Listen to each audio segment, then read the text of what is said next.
Hey, everybody, it's me, John Ward, and welcome back to another Dark Park Film Reviews. And this is a special video because apparently this is the last video that I'm going to be making because today is Monday the 8th. There is a solar eclipse that is going to destroy the entire planet. It's the rapture, possibly. It's the reckoning, possibly. It's the end of the world, possibly. I mean, from what these people are saying on the internet, this is going to happen. This is it. We're done. So, I appreciate everybody being here and watching my stuff and liking it and sharing it and all that and commenting. So let's get into what this video is because I don't want to take up too much of your time. I thought it would be fun to look at who I consider to be the modern day master of disaster, Roland Emmerich's disaster movies. He is to what Irwin Allen was like back in the 70s. Irwin Allen did stuff like Earthquake, The Poseidon Adventure, Towering Inferno. He did many of these disaster films, and Roland Emmerich has pretty much stepped into his shoes and taken that over. And I wanted to look at what I consider to be his disaster movies. He's made other films, but I'm not going to look at those. I will probably at some point just do a video if we survive through Monday on my collection of Roland Emmerich movies. And so let's get into this. Let's get into this because this is scary stuff. This is disaster stuff. So obviously his first one is Independence Day. To me, his movie started with Moon 44. He had done some films before that. I consider Moon 44 to be his first movie, not a disaster film, but it is where he met Dean Devlin. And then they created a partnership that is, for an unknown reason, I guess, no longer happening. But they did work on this together. Independence Day. ID for Independence Day. So for some reason, Independence Day 4th Independence Day. This is a 2-disc Blu-ray, digital HD. It's the 20th anniversary edition. Includes 2 versions, theatrical and extended cut. So this has got a nice slipcover on it.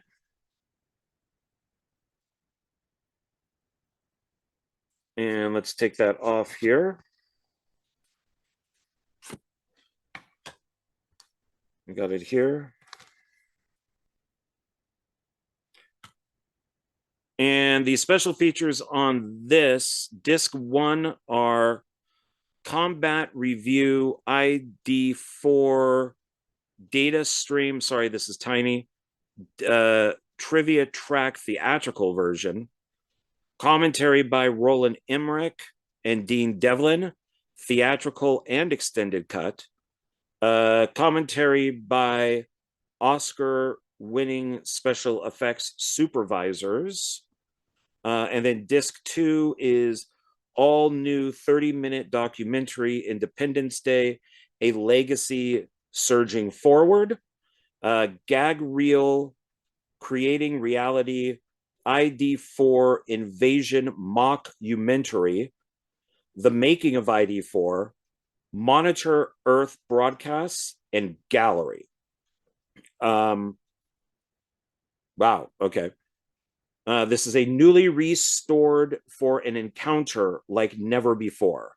This 2-disc 20th anniversary includes newly restored and theatrical cuts of the film, as well as an all-new Out of This Earth retrospective that will have you cheering for victory. Now, Bad Boys, Michael Bay, pretty much brought Will Smith to us. That made him like a star, like a movie star. But this is the film, like the movie, not a TV show, but the movie that made him a household name. I mean, people already knew him from, The Fresh Prince of Bel-Air, but this was pretty much it. And then he did a few other films that got released on the 4th of July, like Men in Black, and then, Wild Wild West. So, 2 out of 3 ain't bad, I guess. So this is a fun movie. I still like it. I think it still holds up. And yeah, so here's like the regular movie, and then there's the bonus disc over here.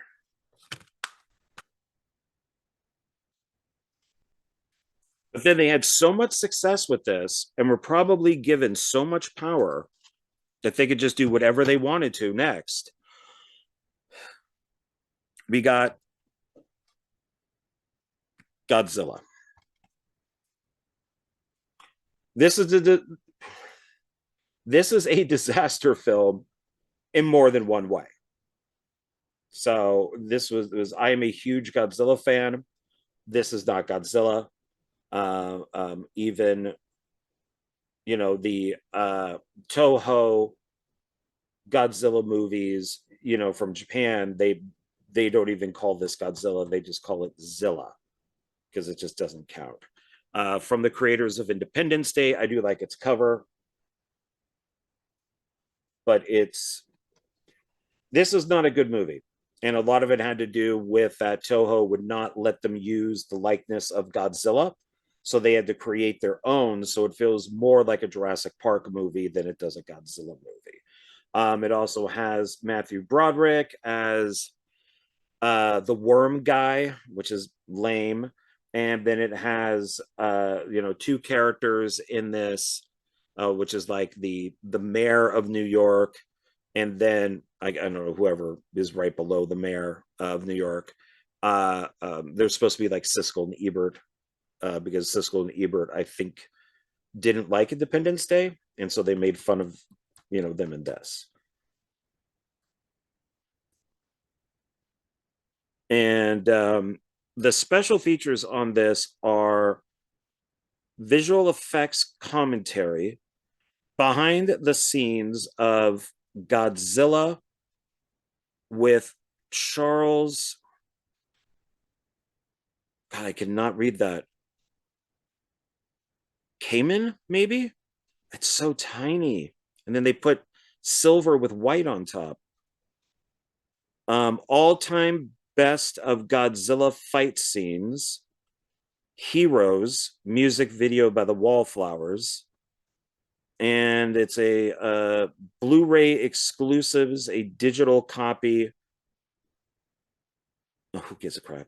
A game and PlayStation 3 and stuff. I don't care about any of that crap. So this is, yeah, it's big, it's loud, it's fun. That's from Good Morning America. No, just no.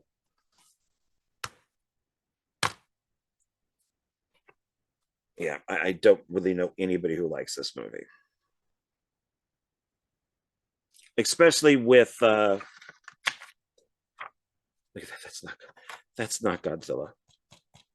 That's Zilla, not Godzilla.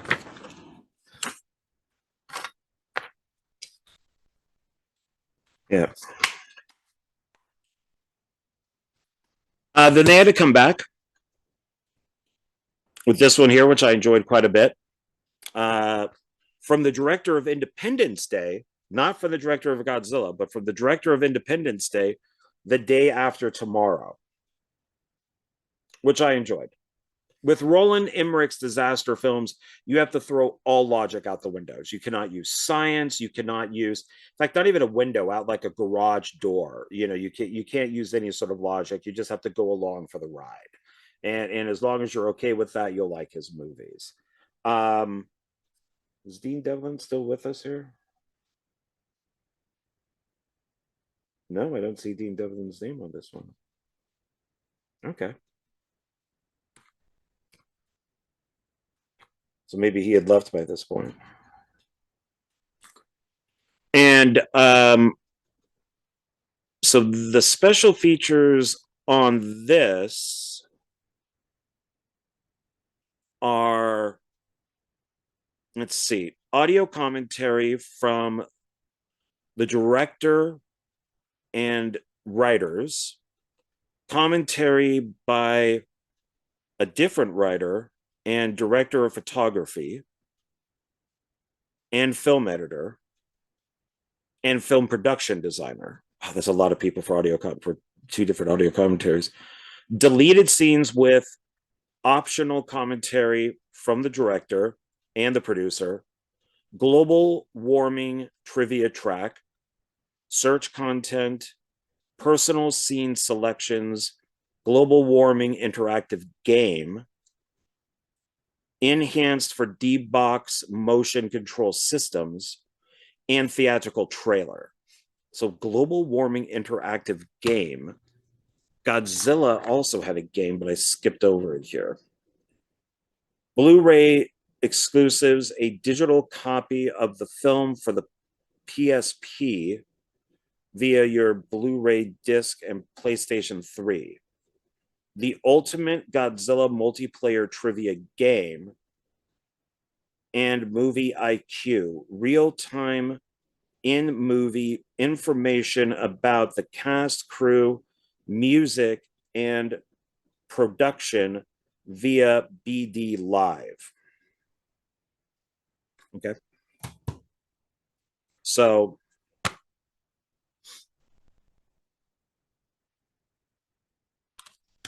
we got UFOs, giant lizard, Ice Age.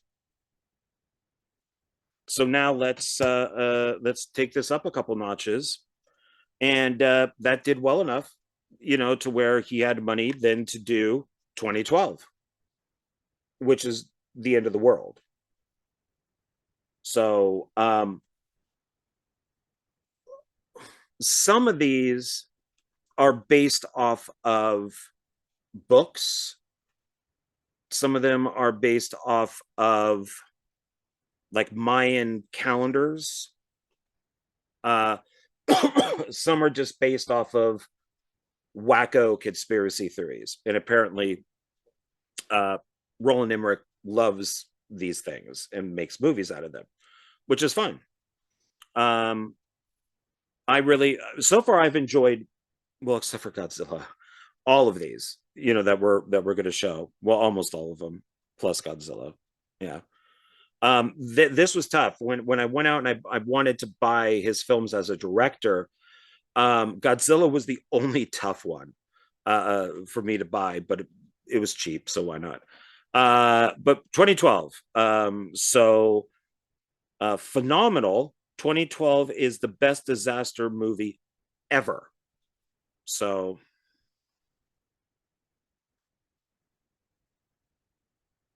and this one is pretty insane, exhilarating and jaw-dropping. That's from Dark Horizons. I mean, it is pretty crazy.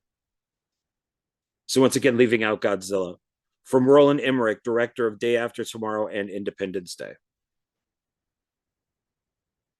Special features on this include an alternate ending, picture-in-picture, Roland's vision, commentary, and movie IQ. So, yeah, this is the literal destruction of the entire planet to the point where they have to have arcs.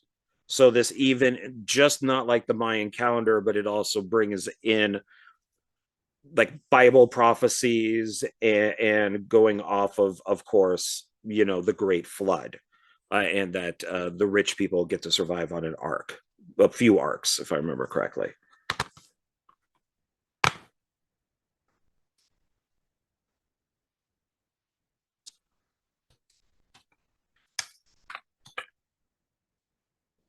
Yeah, and then that's I think LA being destroyed. Funny thing about LA, whenever it gets destroyed in a movie, it looks absolutely the same. All right. So 2012 did well. Took a while. Took a lot of while.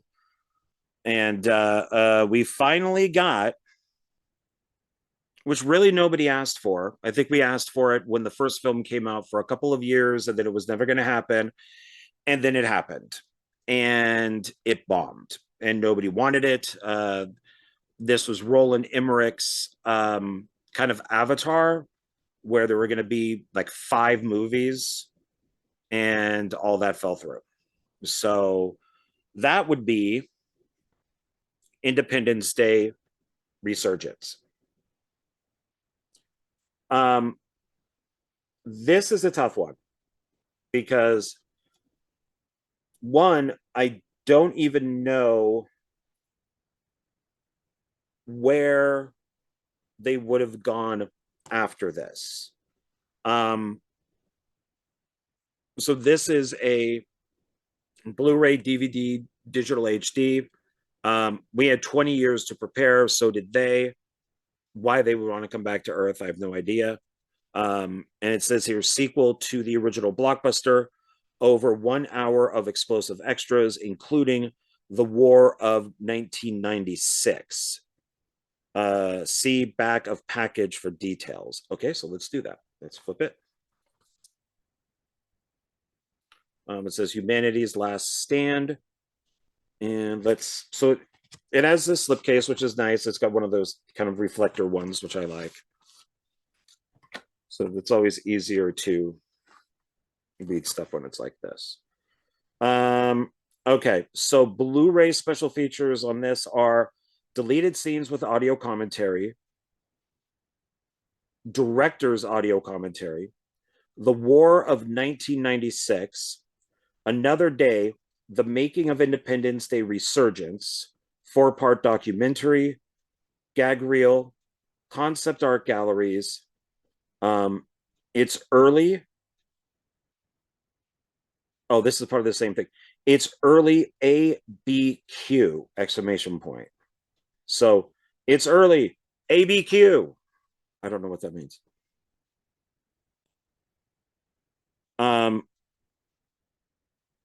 It does say on here, like, so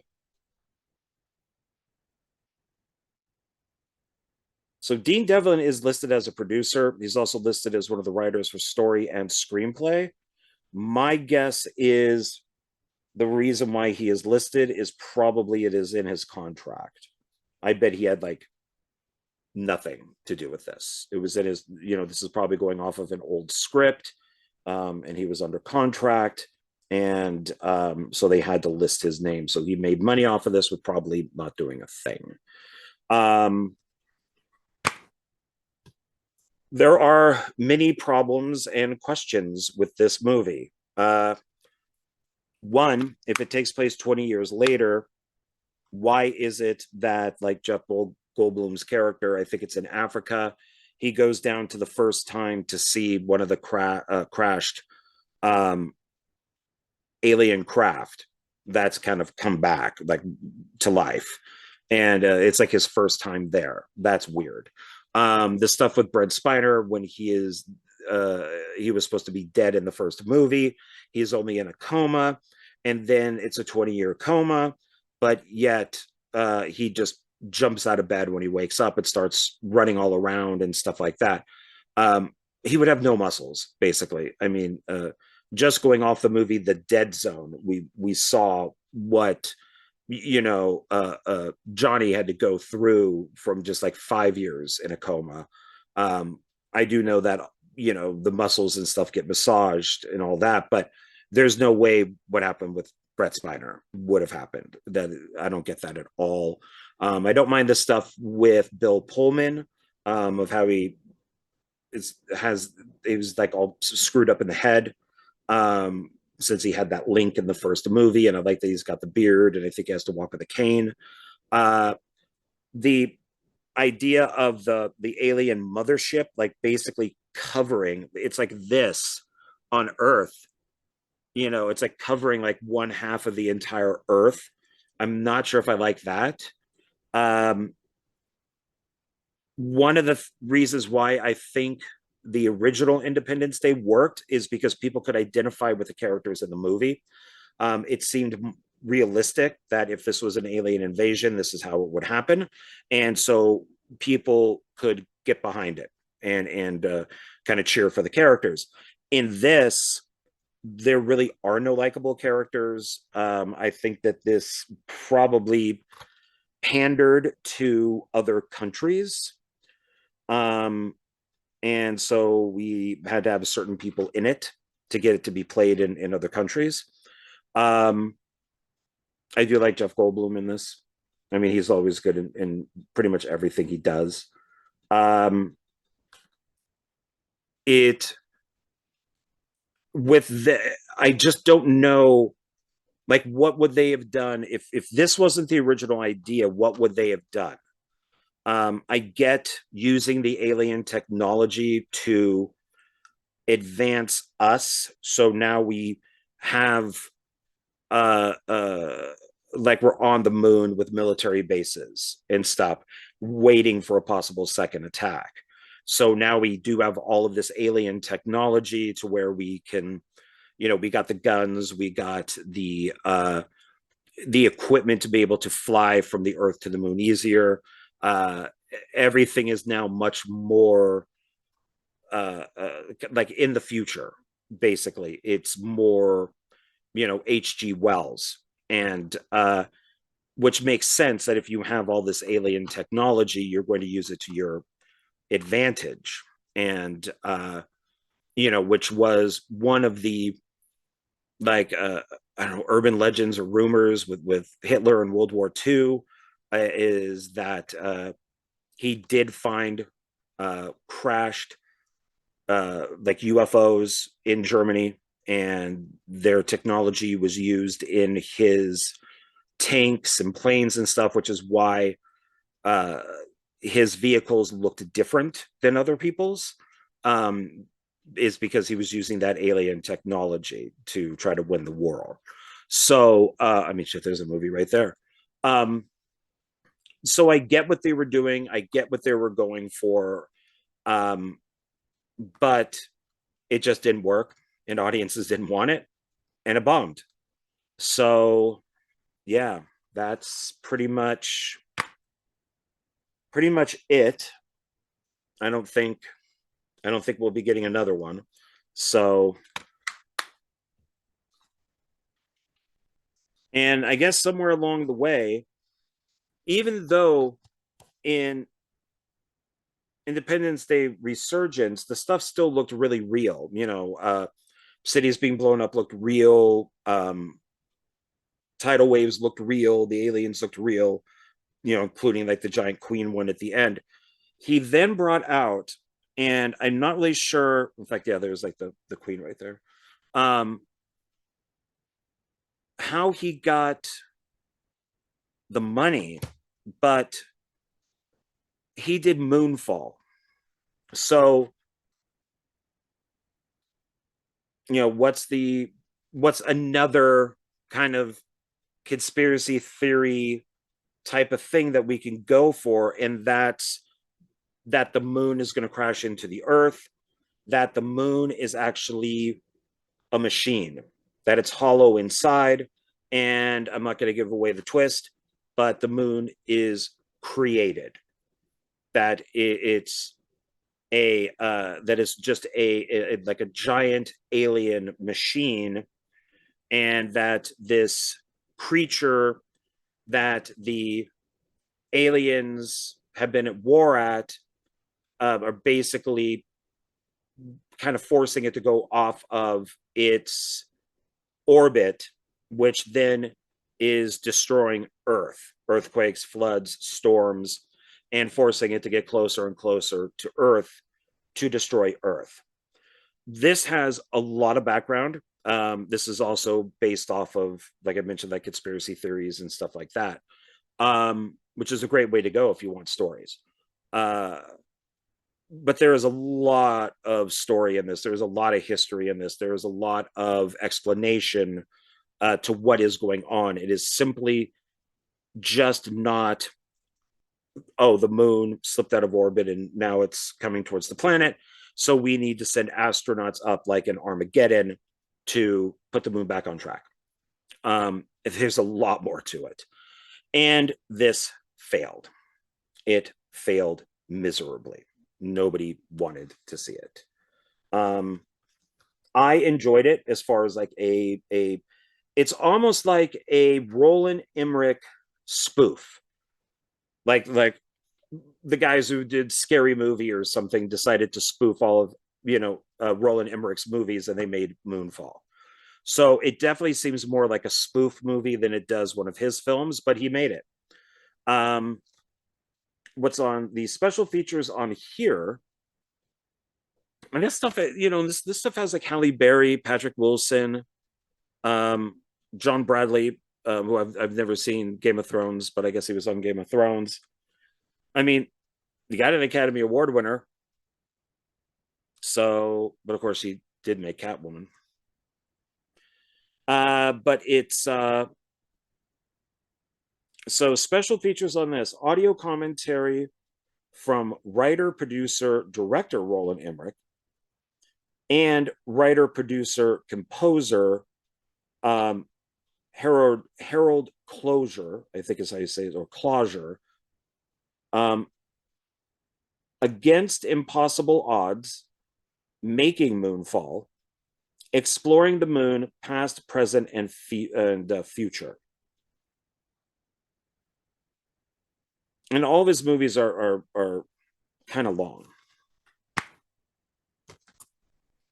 So Blu-ray and DVD. Now, technically, that's it. But I did add this because when I was looking through the list of his films to make sure that I pulled out everything, I looked in the producer section, like producer, executive producer, and there's a movie called Hell, which is about the end of the world. It's like a kind of like a Mad Max type of end of the world type of thing. The Road, and I'm like, God, that poster looks really familiar. And so I was looking through my stack of Dollar Tree videos that I bought, and there was a movie called Apocalypse. And it says, from the executive producer of 2020, survival is everything. And you can see that the city there is a wasteland. And prepare yourself for the worst. And right down here, it does say executive producer Roland Emmerich. So I added this because I have it.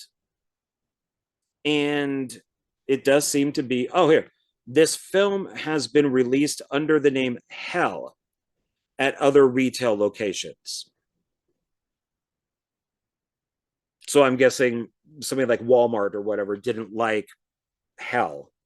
And so they had them change it to Apocalypse because they do that with movies. They have you, if they don't approve of your title, if they, because it's a religious company, they will have you change it, or otherwise you can't have movies in your store or music or whatever. I don't know that for a fact. I know that they've done it in the past.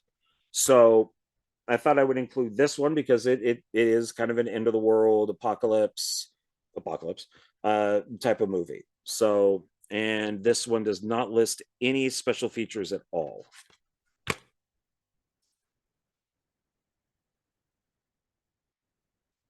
All right. So to recap, Apocalypse, Moonfall, Independence Day Resurgence, which I kind of like. 2012, The Day After Tomorrow, Godzilla, and Independence Day.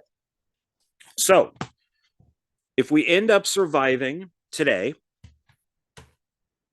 and we wake up and it's Monday the 9th and all of the Monday the 9th, we kind of gone back in time, but also did the dates and Tuesday the 9th, and all those people who said that, for you don't accept religion, you're going to be left behind or whatever, or everybody's still here and nothing happened, then maybe go out and rent out some Roland Emmerich movies, and including the ones that aren't disaster films, stuff like Anonymous, which is Shakespeare, or The Patriot, which has Mel Gibson in it, which is about the Revolutionary War.